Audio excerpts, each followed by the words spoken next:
DC Integrated Health. I'd like to speak to you this morning about chronic fatigue. Now, I've been reading the news like everyone else, and I've really noticed a huge rise in, I call them symptoms of chronic fatigue syndrome, ME, fibromyalgia, polymyalgia.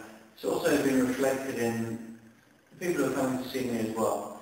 More and more people are coming with these diagnoses, these symptoms. I call them symptoms because the root cause is always individual to the individual, but I want to talk about today about the common root cause,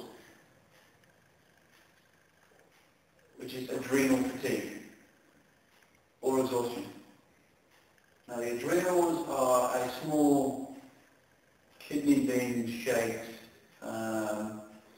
organ that sits above your kidneys, around here and here.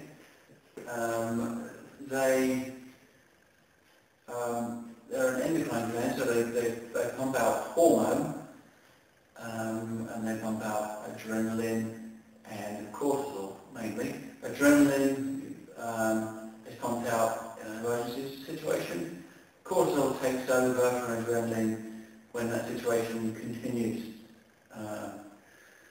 So why is it that the adrenals are really taking such a hammering? Why are they getting so worn down? Well, the bottom line is stress. Now, if I give you an example of, this is no one in particular, but some of the clients I see have this kind of lifestyle.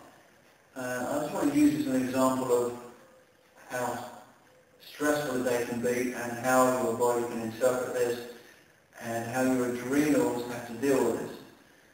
I have an experience that the adrenals, when they're asked to pump out cortisol, which they need to in order that we continue to run in what is a stress situation, they go through several phases whereby cortisol can wear down. And at that point we just can't move anymore. Inflammation builds up in our tissues, in our joints and our muscles, and well, we can end up with fibromyalgia, which is really to do with the muscles and various connective tissue. Polymyalgia, which is pain everywhere, and ME or chronic fatigue tend to be the same thing, and this is just when the adrenals don't pump any cortisol out anymore, therefore we just can't even get out of bed. Now let's go back to the example. An office worker who wakes in the morning, needs to be at work at 8 o'clock, so maybe wakes up at 6 o'clock with an alarm, which is stressful to the body. Okay, we should really wake up in accordance with the sun. When the sun comes up, we should gently be awake. The alarm is a stressful thing to be woken up with, so cortisol starts pumping. We get up, we need something, because we don't feel so good, we need something really to pick us up, so we have a cup of coffee. Again, a stimulant. This will have another effect on the adrenals. The effect will increase the cortisol.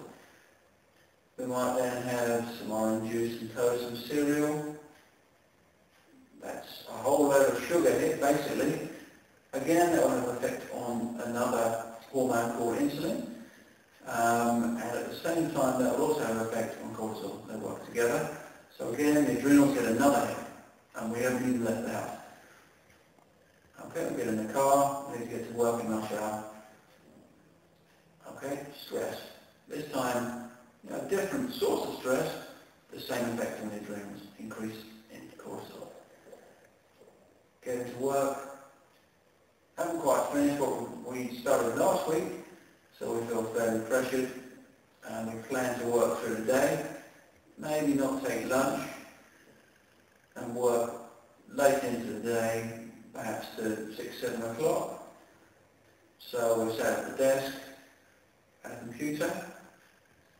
Okay, so we've got electromagnetic radiation, which is another stress. Getting tired, stuck in a posture, again stressful, and another effect will adversely affect the adrenals again by release of cortisol. We miss out lunch, blood sugar drops, the adrenals are given another hit. We finish the end of the day, we finish all our work, we collapse exhausted into the car, we drive back home, we've missed, it's now 7 o'clock, we haven't eaten, we've got to prepare something, you're too tired to do that, so what you do, you go and get a takeaway.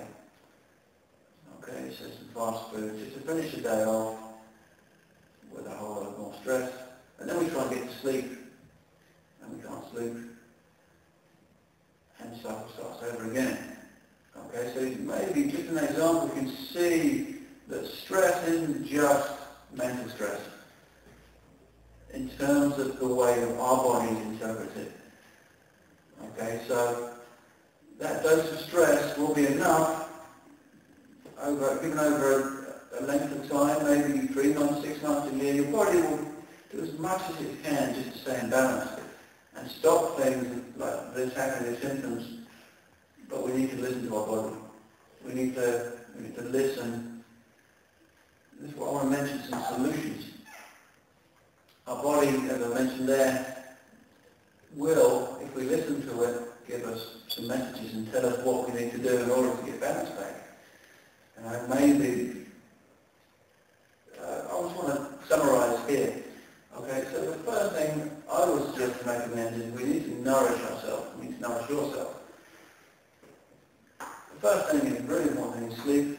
Sleep is when we manage our energy. Our immune system is very active in this time, and it goes around, it mops up things, it mops up antigens around the body, things that are doing harm, breaking us down. And the first, between 10 and 2 o'clock, tends to be the time when we physically regenerate.